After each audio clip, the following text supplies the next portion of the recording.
Alright, let's talk about a subject that gets a lot of people riled up.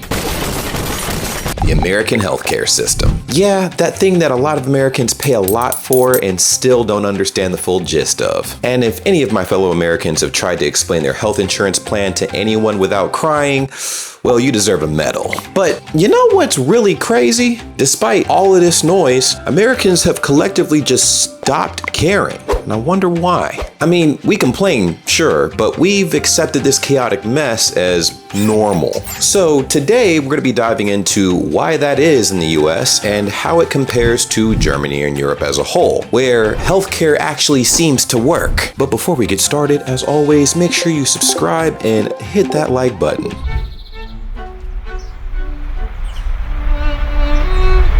Let's start with some numbers, shall we? In the US, the average person spends about $12,000 a year on healthcare. That's literally more than double what Germans pay. But here's the kicker. Americans still have worse outcomes. We've got higher infant mortality, shorter life expectancy, and more people skipping the doctor because they simply can't afford it.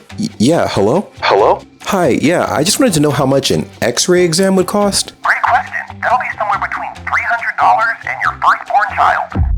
And don't even get me started on surprise medical bills. It's like healthcare roulette. Like, will my insurance cover this, or am I bankrupt now? And this is where we need to dive very deeply into the privatized healthcare system. And exactly why a lot of people were showing overwhelming support for Luigi Maggioni. And if you don't know who that is the individual that took out the CEO of United Healthcare, a privatized health insurance company. So why exactly did he garner so much support? Well, we're about to find out how privatized healthcare works, and it might broaden your perspective a little bit. So, in the US, healthcare is largely privatized, meaning hospitals, pharmacies, and pharmaceutical firms operate like businesses, prioritizing profits. Unlike Germany's regulated system, though, the US lacks standardized pricing, which leads to wildly varying costs. So let's tackle the issue of insurance complexity. The US relies on a mix of private insurance and government programs, like Medicare and Medicaid, often resulting in high administrative costs, processing claims, negotiating contracts, and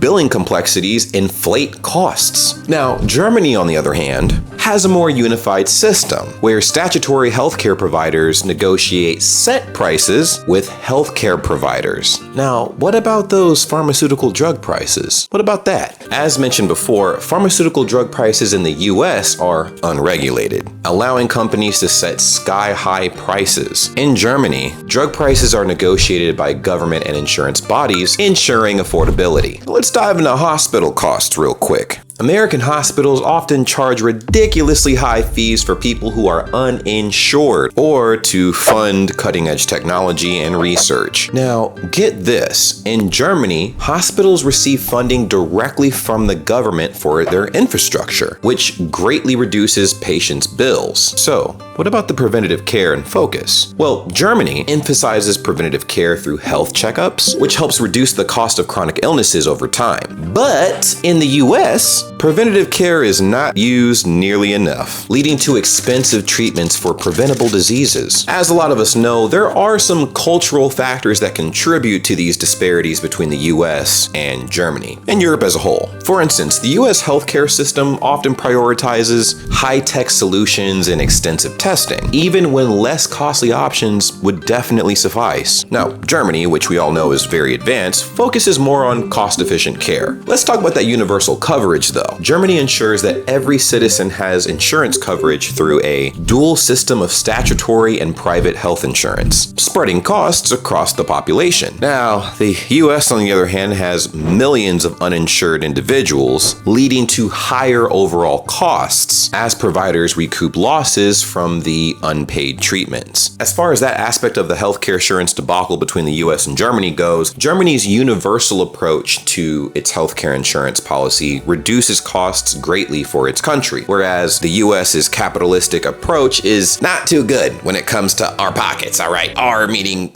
fellow Americans' pockets. We're hurting right now. We are hurting, okay? So the real question is, why do most Americans not care about fixing this issue? And the answer is, honestly, it's not that we don't care. It's that we're exhausted. Healthcare in the US is a bureaucratic maze, and fighting the system feels impossible. You get stuck on the phone with your insurance company for hours, only to find out that they won't cover your claim because you used the wrong pen to fill out the form. Isn't that ridiculous? I mean, who has the energy to fight that? Plus, we've been conditioned to think that this is as good as it gets. Politicians always say, oh, universal healthcare is way too expensive, while insurance CEOs rake in millions. So you can kind of see why the Luigi Mangione situation got the kind of traction it did. We're following some breaking news. Alleged killer Luigi Mangione has pleaded not guilty to federal charges in the murder of United Healthcare CEO Brian Thompson. And when someone like the United Healthcare CEO retires with a $100 million bonus, you start to wonder, who's really being taken care of here? Now let's dive into the German way of doing things. Now, if we hop across the pond to Germany, the healthcare system looks very different. Okay, Germans have a universal healthcare system that's funded by, get this, taxes. But here's the thing, it works. It actually works. Everyone's covered, whether you're rich, poor, or somewhere in between. In the US, we've got private insurance, public insurance, and whatever hot mess Medicare and Medicaid's trying to manage. All right, in Germany, they have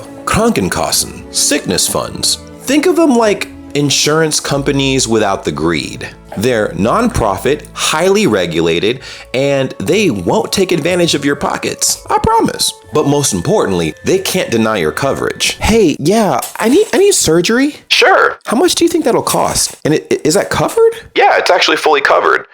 In fact, that'll be $0. Okay, it's not completely free. Most Germans pay around 14% of their income to the system, split between them and their employer. But in exchange, they get affordable prescriptions, free doctor visits, and no surprise bills.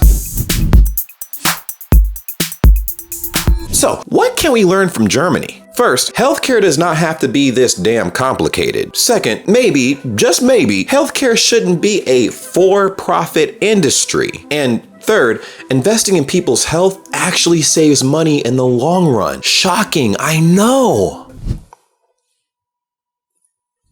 Look, I'm not saying the German system is perfect, but compared to the nightmare we have to deal with in America, it is perfection. At the end of the day, Americans just deserve better. We can all agree on that, right? We're tired of choosing between paying rent and going to the doctor. So maybe it's time to stop pretending that this is normal and start demanding some damn change. Because trust me, we can definitely do better than this. Other countries already have.